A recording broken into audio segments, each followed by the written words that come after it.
Ibu Kepala Sekolah dan Wakil Kepala Sekolah SD Negeri 123 Pekanbaru, yang terhormat para majelis guru dan staf tata usaha SD Negeri 123 Pekanbaru. Pertama-tama marilah kita ucapkan puji syukur kehadirat Allah Subhanahu wa taala karena berkah rahmat dan hidayahnya. Salawat salam kita ucapkan kepada Nabi kita yaitu Nabi Muhammad SAW dengan mengucapkan Allahumma. Marilah kita sama-sama membaca basmalah. Bismillahirrahmanirrahim. Baiklah Bapak Ibu, terima kasih partisipasinya.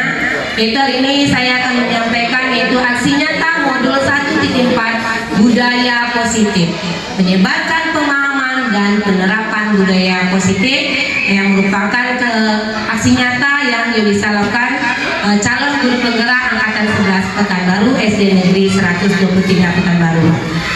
Untuk memulainya mungkin kata sambutan dari Bu Desi. Kepada Bu Desi kami persilakan.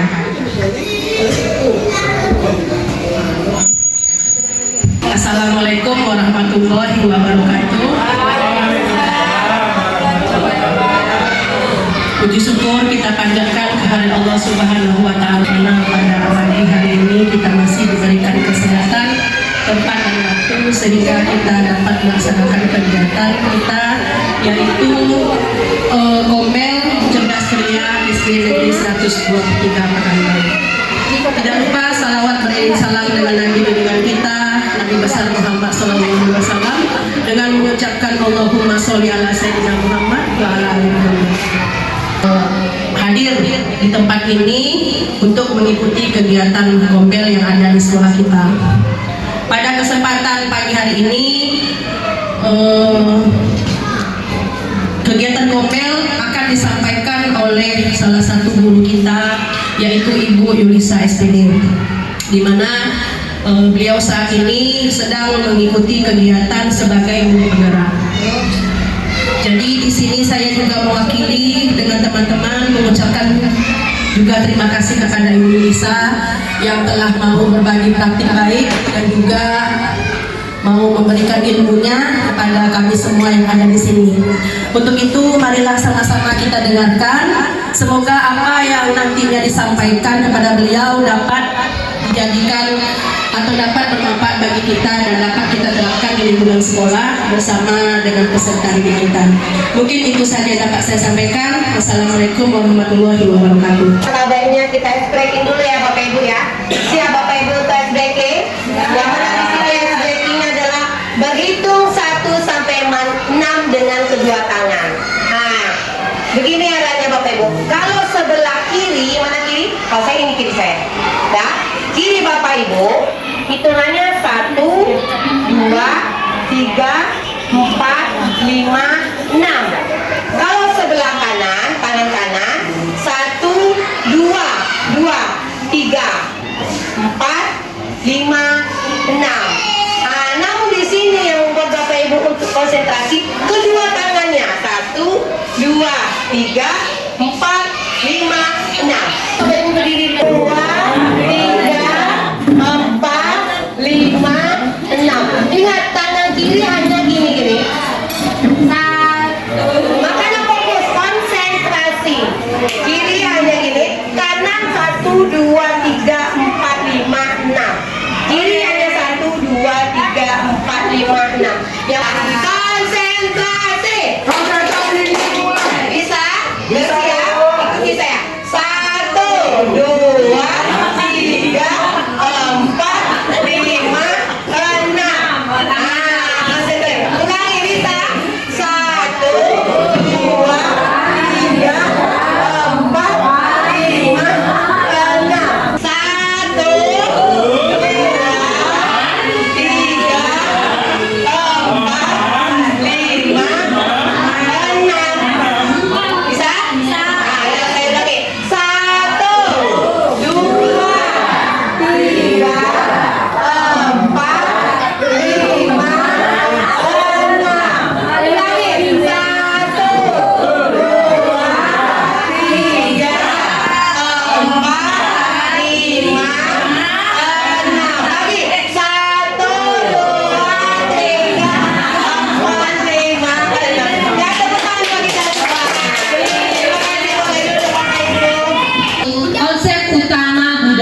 positif. Di sini ada 6 yang akan saya jelaskan, yaitu disiplin positif dan nilai-nilai kebajikan murid besar, teori motivasi, hukuman dan peraturan institusi, keyakinan kelas, kebutuhan dasar manusia, 5 posisi kontrol dan segitiga restitusi. Yang pertama yaitu disiplin positif. Nah, apa itu disiplin positif?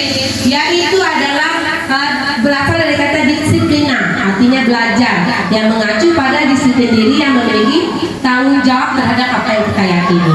Sedangkan disiplin positif adalah pendekatan manajemen yang berfokus pada hubungan antara guru dan siswa untuk menciptakan lingkungan yang mendukung tujuan, yaitu menciptakan peserta didik yang memiliki disiplin positif sehingga dapat menerapkan nilai-nilai kebajikan dan memiliki karakter yang kuat yang dapat diterapkan di dalam kehidupan sehari-hari maupun di dalam maupun di luar sekolah, dan memiliki motivasi intrinsik dan eksplisit. Selanjutnya nilai-nilai kebajikan. Apa itu nilai-nilai kebajikan? Yaitu sikap dan perilaku kita yang menjadi fondasi kita berperilaku. Nilai kebajikan sifat positif manusia yang merupakan tujuan mulia yang ingin kita capai. Ia Gosen mengemukakan bahwa nilai-nilai kewajiban seseorang maka motivasi intrinsiknya terbangun. Di sini nilai-nilai kebajikan kita pastinya ingin sesuai dengan profil pelajar Pancasila. Yang pertama Bapak Ibu, beriman dan bertakwa kepada Tuhan Yang Maha Esa. Apalagi berkebenikahan global, bergotong royong, kreatif, bernalar kritis dan mandiri. Itulah nilai-nilai kebajikan yang ingin kita terapkan pada anak kita.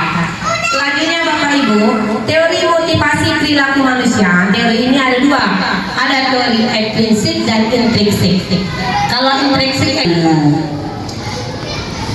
selanjutnya Bapak Ibu, di sini ada perbedaan antara hukuman, konsekuensi dan restitusi.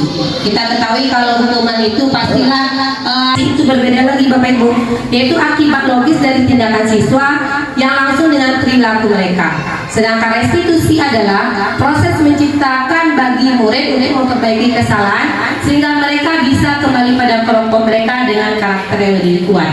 Di sini saya akan menjelaskan kepada Bapak Ibu apa itu segitiga restitusi yang nanti bisa kita terapkan di kelas. Jelas perbedaan antara hukuman, konsekuensi dan restitusi. Hukuman itu biasanya tiba-tiba, terus muridnya tidak tahu apa yang akan terjadi, bersifat satu arah, berupa hukuman fisik maupun psikis. Konsep didik buruk dan bersifat paksaan. Sikap guru selalu memonitor murid dan adanya stimulus respon. Kalau konsekuensi ini lebih kepada netral. Lakukan apa yang saya katakan, netral ya. Jadi konsekuensinya itu restitusi. Restitusi itu pastinya menciptakan kondisi murid untuk dia dapat memperbaiki kesalahannya dari kesepakatan kelas yang kita buat. Sehingga dari kesepakatan kelas Bapak Ibu sudahkah ada kesepakatan kelasnya? Sudah. Ini akan berkaitan dengan restitusi yang kita terapkan nanti di kelas. Ini keyakinan kelas. Bapak Ibu pasti memiliki trik tersendiri menyampaikan keyakinan kelas terhadap anak didiknya. Kalau saya mengajar di kelas 1, saya bimbing anak-anak menulis. Anak-anak kalau di kelas 1 dia kan cerita apa keyakinan kebutuhannya tidak terpenuhi. Contoh, dia mengambil makanan temannya. Pastilah kita tanya mengapa. Berarti apa kebutuhan yang tidak tercukupi? Kehidupan bertahan hidup, mungkin di rumah dia tidak dikasih seragam sama orang tuanya, sehingga tidak tercukupi kebutuhan dasarnya, sehingga melakukan mengambil punya teman. Terima kasih sayang orang tua, sehingga dia berdampak melakukan kegiatan yang di luar dari kesepakatan kelas di sekolah. Jadi kebanyakan anak-anak kita ini melakukan kesalahan pasti di dalam dirinya kebutuhan ini tidak terpenuhi. Bagaimana untuk menasihati anak? Nanti akan kita kaitkan dengan segitiga restitusi. Ini Bapak Ibu, kita sebagai guru ada 5 posisi kontrol. Yang pertama penghukum atau dan belajar. Pasti bedanya. Ini bedanya Bapak Ibu. Nah, di sini di motivasi eksternal dan intrinsik ada namanya identitas gagal ya. Kebanyakan yang penghukum dan pembuat orang bersalah itu termasuk identitas gagal. Sedangkan identitas sukses adalah sebagai posisi kontrol teman, pemantau dan manajer. Guru membuat kalau penghukum dia akan menghabdi anak mengajukan pertanyaan yang dikaitkan dengan kesepakatan kelas yang telah disepakati. Watak karakter. Di sini biasanya penghukum guru akan berkata kalau kamu tidak melakukannya saya akan. Itu biasanya dilakukan oleh guru penghukum. Kalau pembuat orang merasa bersalah, kamu sudah mengecewakan bapak ibu sehingga kita membuat anak merasa bersalah. Kamu buat bapak ibu kecewa. Meyakini apa yang kamu yakini, misalnya anak-anak itu melakukan kesalahan. Kita bapak ibu dari 5 posisi kontrol ini. Nah, sebagai refleksi kita ya bapak ibu ya, kita pastinya seorang guru sudah mengabdi lama.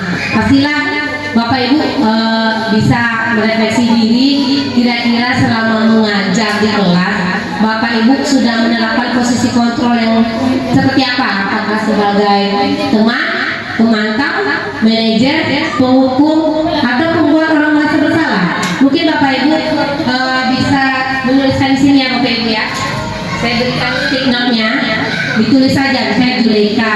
Apakah sebagai teman? Posisi kontrol yang selama ini sudah diterapkan. Boleh buat namanya bapak ibu. Ini sebagai refleksi kita aja ya bapak ibu ya. Kira-kira selama mengajar kita sudah melakukan.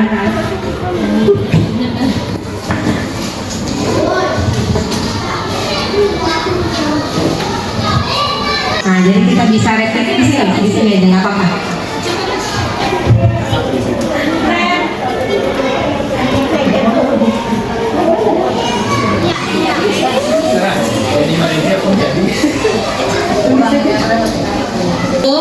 Membuat merasa bersalah teman, pemantau, atau manajer. Ini apa nih? Pak Fauzan ya menjadi teman.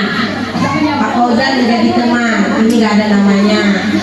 Bu Desi pemantau. Ya Bu Desi berarti ini lagi dilakukan ya pemantau. Ya, terima kasih Bapak Ibu. Tentang semuanya. Jadi refleksi kita ya Bapak Ibu. Sebenarnya sebagai guru bagusnya perilaku yang sukses itu ya posisi yang sangat efektif itu sebagai manajer. Nah, ya kenapa? Karena di sini dapat menguatkan karakter anak sehingga dapat menentukan karakter sesuai dengan nilai kebajikan yang sesuai dengan profil pelajar Pancasila. Kalau sebagai pemantau, kita membuat anak dengan mengajukan pertanyaan sehingga anak menyadari anak melakukan kesalahan. Kita stabilkan identitasnya. Kamu mengapa begini nak? Misalnya dia mengganggu kawannya, ya kita stabilkan dengan cara mengucapkan ya apa yang kamu lakukan manusiawi. Nah dengan kita menyebutkan apa yang kamu lakukan itu termasuk manusiawi ya nak. Kamu membuang pensil kawan kamu. Dengan kita menyatakan anak yang sudah melakukan kesalahan ya walaupun kita sudah menstabilkan identitasnya, tetap kita validasi kesalahannya. Nah dengan cara apa? Dengan cara berdasar prinsip setiap pelaku berupaya memenuhi satu kebutuhan, guru bergeser dari stimulus respon menjadi proaktif dan mengenali dan mengakui kebutuhan murid akan memperbaiki hubungan dengan murid.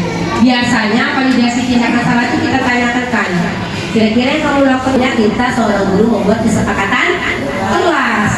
Nah, misalnya tadi dia menjatuhkan pensil kawan, membuang pensil kawannya. Nah, dia menjawab pertanyaan kita untuk memunculkan motivasi yang prinsip dan mampu mengaitkan dengan keyakinan kelas. Disinilah pentingnya kita membuat kesepakatan ke kelas sehingga anak-anak tuh melakukan itu sesuai dengan keyakinan kelas kita. Begitu ya Bapak Ibu ya. Nah, penerapan budaya positif melalui segitiga resiko. Jadi ibunya nangis ya. Sama ibu, apa tidak bisa nangis?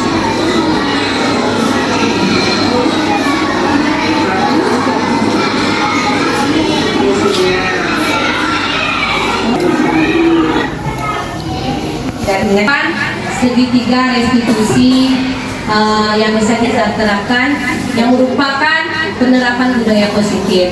Dan semoga Bapak Ibu tidak bisa dijawab sampai sehingga apa yang sudah Bapak Ibu lakukan kita lihat di tabel ini. Kira-kira aku melakukan yang mana ya? Cuma di sini pastinya posisi negatif dan positifnya kan Bapak Ibu. Dengan kita memberikan pertanyaan-pertanyaan saja gitu.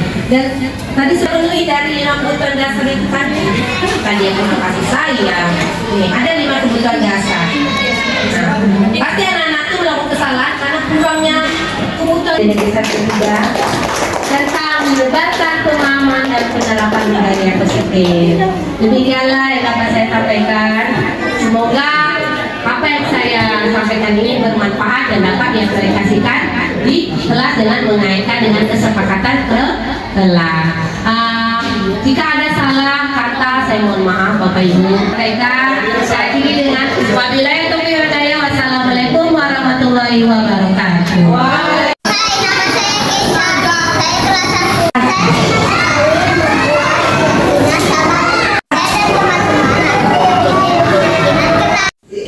Saya dan murid-murid membuat keyakinan kelas dengan cara mencatatkan pendapat dari murid-murid akan keinginan mereka di dalam kelas untuk dirumuskan menjadi keyakinan kelas secara bersama-sama. Karena kelas 1 SD masih kelas awal, belum banyak yang dapat menyampaikan pendapatnya secara runtut melalui lisan. Oleh karena itu, saya mendorong adanya kesepakatan dengan cara menuliskan pada kertas warna. Murid antusias menuliskan keinginan mereka yang selama ini belum pernah dirasakan dalam suasana eksplorasi pikiran merdeka mereka. Marilah masa berganti.